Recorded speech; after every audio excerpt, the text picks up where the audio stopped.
Olá, seja bem-vindo ao canal do Grupo de Pesquisa Encontros Interculturais no EAD, Narrativas de Vida dos Diferentes Brasis. Eu sou Sueli de Brito Sales, sou professora da Universidade Paulista Unip, e hoje eu vim aqui para dar continuidade a uma sequência de vídeos sobre narrativas de vida nos diferentes estados brasileiros. Hoje, o nosso tema é o estado de São Paulo. Mas, antes da gente continuar, eu convido você, se for a sua primeira vez aqui no canal, a se inscrever, conhecer os outros vídeos, deixar o seu joinha, os seus comentários. Seja bem-vindo.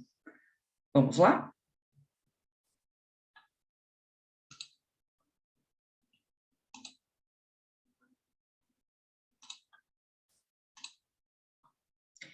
Bom, então vamos lá, né? Começando pela bandeira, né, do nosso estado, pelos símbolos do nosso estado.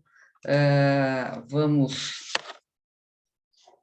a algumas informações relevantes. A nossa ideia é tentar descobrir um pouco qual é a narrativa de vida, o que é que se conta, o que é que se sabe, qual é a identidade de São Paulo. Então, nós temos aqui algumas informações gerais. Primeiro, São Paulo está localizado na região sudeste, tem 645 municípios, 45 milhões de habitantes aproximadamente. Isso equivale a cerca de 20% da população do país. E São Paulo tem o equivalente a 30% do PIB nacional. Então, essas são algumas informações que mostram a grandeza, né, desse estado. É, e aí, eu coloco para vocês, né? Qual é a narrativa de vida desse Estado? Né? Se eu quero saber qual é a narrativa de vida, esse Estado tem uma história, uma existência histórica e que está muito atrelada àquilo que as pessoas vivenciam nesse território. Qual é essa história? Então, vamos pegar aqui algumas informações essenciais sobre esse Estado. Em 1532, nós temos a fundação da Vila de São Vicente, de onde partiriam as primeiras expedições para explorar o território que futuramente seria do Estado e também do próprio Brasil, né? Então, isso está na história do nosso país. Em 1554, nós temos a fundação do Colégio de São Paulo de Piratininga, pelos jesuítas. Nós sabemos que mais à frente, esse colégio vai ser a base, né, da fundação da cidade de São Paulo. Depois, entre os séculos XVI e XVIII, nós temos o movimento dos bandeirantes se lançando aí ao interior em busca de riquezas e índios para escravizar. Esse é um ponto extremamente importante, a gente vai falar um pouquinho mais, né, sobre qual o papel dos bandeirantes na formação do nosso Estado. No século XIX, chegada de grandes fluxos de imigrantes, isso também vai ser essencial para caracterizar as cidades do interior, a própria capital, mas as cidades do interior, né, que vão ter essa forte presença dos imigrantes. No século XX, acontece a explosão do progresso econômico de São Paulo e a capital se torna uma das maiores cidades do mundo. Então, esse é um mapa bem genérico dos pontos essenciais da história desse estado. Eu coloquei aqui uma imagem para fazer uma referência, né, a esse trabalho, a essa exploração, a essa aventura dos bandeirantes, com toda a sua complexidade de interpretações. Vamos lá. Então, quem foram os bandeirantes, né? Eu estou até fazendo uma brincadeira aqui para além da rodovia. Eu não sei de onde você está me vendo. Se você for do estado de São Paulo, provavelmente deve conhecer a rodovia dos Bandeirantes, que é uma importante rodovia que sai de São Paulo, capital, para o interior. e ela também é uma das tantas homenagens que São Paulo faz aos bandeirantes responsáveis pela criação, pela fundação de inúmeras cidades, né, para o interior. Bom, então, em sua maioria, eles eram descendentes de europeus, especialmente portugueses, e tinham o propósito de desbravar os sertões brasileiros. Não vou entrar muito no aspecto histórico, havia algumas diferenças, né, em alguns casos, quando eles eram pagos pelo governo para fazer isso, ou quando era de uma forma mais voluntária, mas isso deixa para aula de história. Raposo Tavares, Fernão Dias e Borba Gato são exemplos de bandeirantes que fizeram parte da formação histórica do estado de São Paulo. Eles agiam com muita brutalidade, vitimando milhares de indígenas e de negros, né? Para conseguir o que eles queriam, eles iam realmente com toda a brutalidade que, à época, era vista como algo aceitável, normal, né? E hoje, quando a gente olha para esse aspecto histórico, muita coisa, muitas pessoas, muitos personagens da nossa história que foram homenageados com nomes de rodovias, com nomes de viadutos. Mais recentemente, tudo isso passou a ser revisto, né? Porque, sim, a gente entende que houve uma participação na história, mas não deixa de ter havido, né, um momento de grande violência e de grande desumanidade. Então, aqui ó, em 2021, a estátua de Borba Gato, em São Paulo, que fica ali na Avenida Santo Amaro, foi queimada por ativistas por homenagear a figura ligada à exploração e dizimação de índios e de negros. Então, eu tenho aqui duas imagens.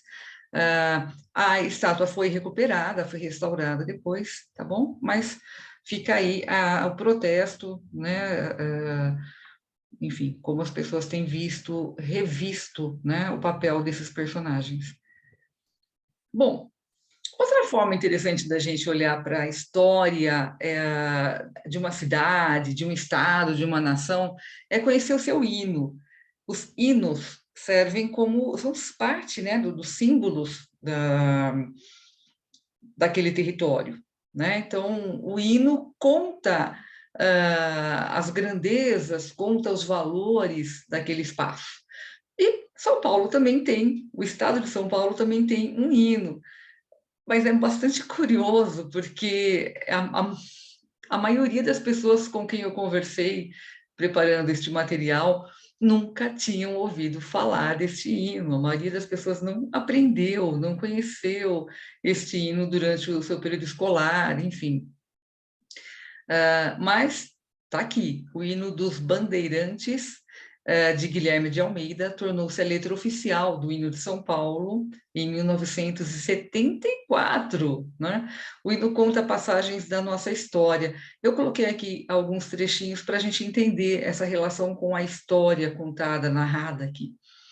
Então, vem com Martim Afonso a São Vicente, galga a Serra do Mar, além, lá no alto, Bastira sonha sossegadamente na sua rede virgem do Planalto. Espreita entre a folhagem de esmeralda, beija-lhe a cruz de estrelas da grinalda. Agora, escuta, aí vem, moendo cascalho, botas de 9 léguas, João Ramalho, serra acima dos baixos da Restinga, vem subindo a roupeta de Nóbrega e de Anchieta. Contempla os campos de Piratininga, este é o colégio, adiante está o sertão. Vai, segue a entrada, enfrenta, avança, investe. Então, resgatando um pouco do que a gente tem aqui. Martim Afonso, né, o comandante que comandou aí essa primeira navegação, essa chegada a São Vicente e que passou a distribuir, a organizar, né, esse movimento adentro, né, terra adentro. Galga a Serra do Mar, então essa ideia de o primeiro grande desafio, né, dos exploradores era passar pela Serra do Mar, subir a serra. Lá no alto, Bartira sonha sossegadamente, né, e vai falar da Bartira, que era a filha do cacique, que foi uma das esposas do João Ramalho, um português que viveu com os índios, como índio, né, dentro daquela cultura, e que teve um papel importante ajudando os jesuítas. Aí ele faz a referência também a Nóbrega, né, e Anchieta, sobre os conflitos com indígenas, né, e quando a gente olha para a história, vai entender que houve grandes conflitos entre portugueses e indígenas, e que João Ramalho, em algumas situações, foi importante para apaziguar, para achar um caminho intermediário.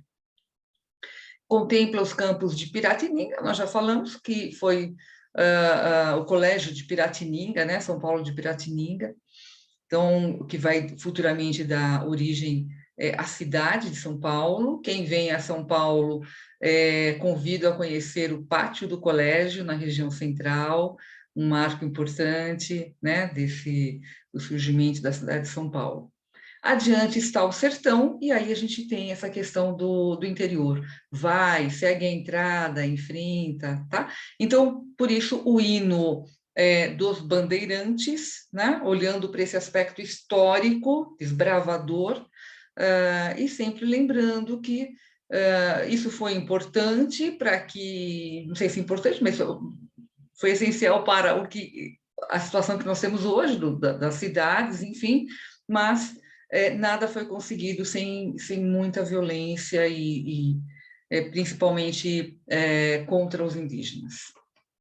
Bom, da mesma forma que acontece com o estado de São Paulo, é lógico, a cidade de São Paulo também tem o seu hino, mas eu fui buscar alguns hinos de cidades paulistas, cidades do interior, né? Eu coloquei aqui 3 exemplos. O primeiro trechinho é de Sorocaba, a cidade de Sorocaba. Ó Sorocaba, cantamos triunfantes, bravos heróis, cantamos teus pioneiros. Cidade, és filha e mãe de bandeirantes, com muito orgulho a terra dos tropeiros. Então veja como o hino conta um pouco do que acontecia na cidade, da sua história. Depois nós temos um trechinho sobre Ribeirão Preto, história, exemplo, amor e fé, assim traçamos teu perfil, Ribeirão Preto, terra do café, orgulho de São Paulo e do Brasil. Então, também a gente tem aí Ribeirão Preto contando sobre a importância do café.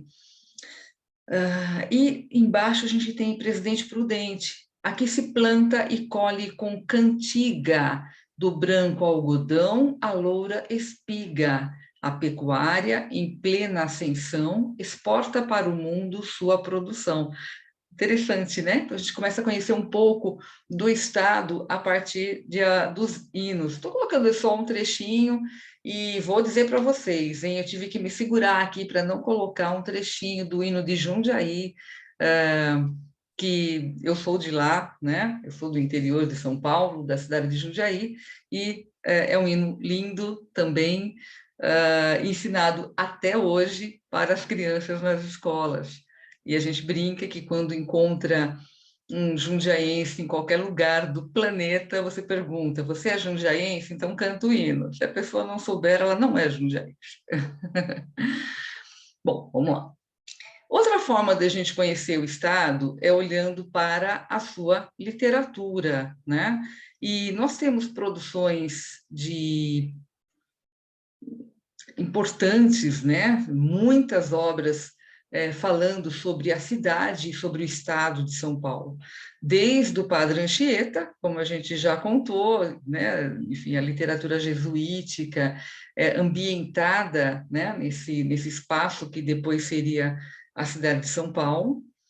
Nós temos o Monteiro Lobato, maravilhoso, com o Sítio do Pica-Pau Amarelo, né? Então, entrando com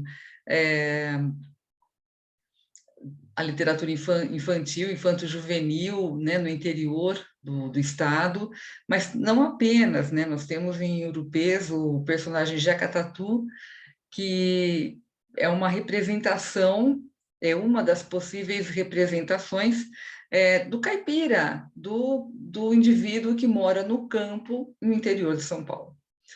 Bom, durante a Semana da Arte Moderna, nós tivemos o foco de Mário de Andrade, de Oswald de Andrade, falando da cidade de São Paulo. Tô aqui pulando, só para fazer algumas referências. Carolina Maria de Jesus, né, com Quarto de Despejo, falando sobre a vida na favela do Canindé. Tá? Antônio de Alcântara Machado, falando sobre a imigração italiana em São Paulo, né? Brás Bexiga, Barra Funda. Lígia Fagundes Telles, pegando uma outra fatia da sociedade, né? Um grupo um pouco mais elitizado, né? E aí eu puxei aqui para algo bem contemporâneo, Ferrez. Vamos conhecer um pouquinho a literatura do Ferrez, que é considerada uma literatura mais... a gente não tem por que colocar etiqueta, mas ela é considerada como uma literatura periférica, né, por dar voz às periferias. Então, vamos conhecer um pouquinho. Eu peguei aqui um trecho de um conto dele chamado A Natureza de Nego Jaime. Está disponível na página dele do Facebook, tá bom? Então, veja só. Já tinha 3 filhos, o nego na frente do nome não era bem o efeito da sua cor, era um apelido, mas por falta de criatividade. Afinal, tantos Pernambucos, Cearás, que não tinha mais vaga para ninguém, um monte de gente que já tinha esses apelidos. A casa perto do córrego também tinha um ar de abandono. Os filhos viviam brincando no escadão que dava acesso à Coab. Subiam e desciam correndo, com um risco tremendo de caírem dentro do córrego. Então, eu fui selecionando trechos que marcavam as pessoas, o ambiente, né? De uns tempos para cá, começou a aplicar nesse carro velho, um corcel cortado na traseira, adaptado tipo caminhão, com um monte de madeira servindo de baú. Dentro dele tinha tudo. Quando fazia bico de pedreiro, carregava pá, enxada, andaime. Quando decidia catar papelão, era outros 500. Quem nunca viu nego J molhando a imensa pilha para pesar mais?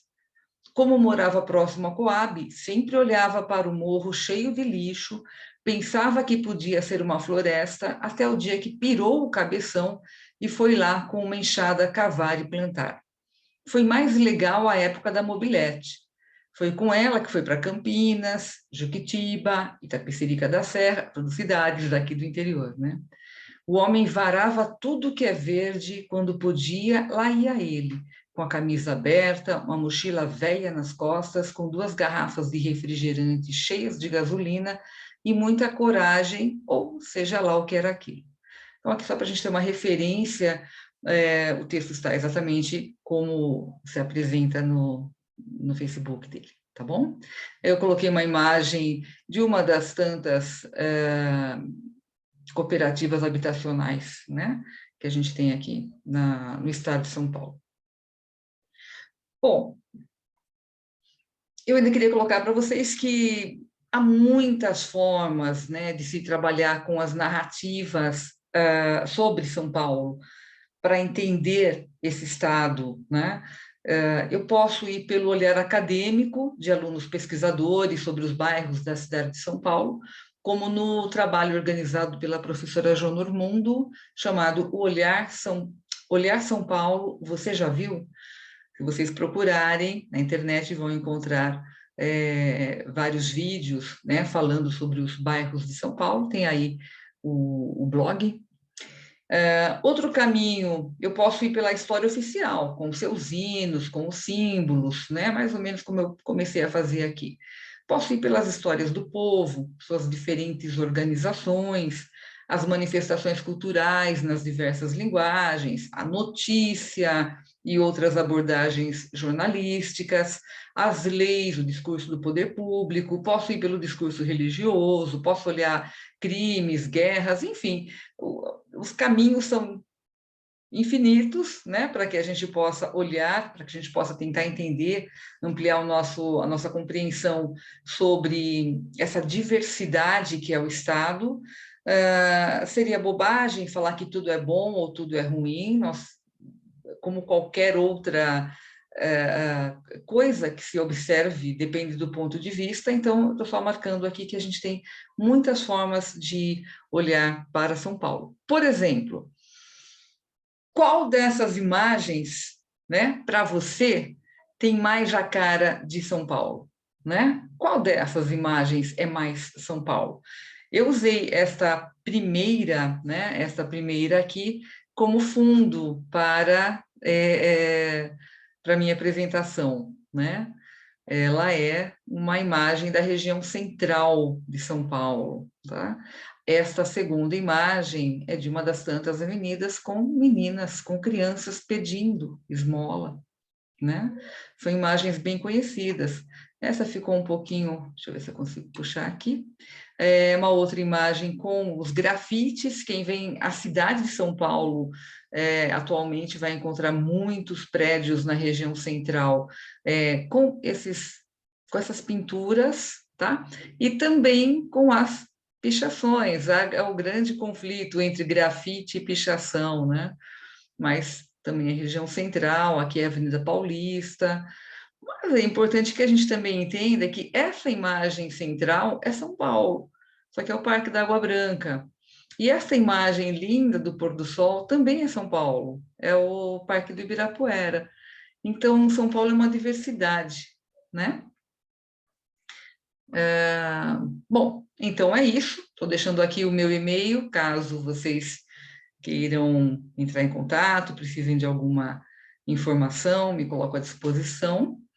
Espero que vocês continuem acompanhando o canal, vejam os próximos vídeos e muito obrigada por estar comigo até agora. Até mais.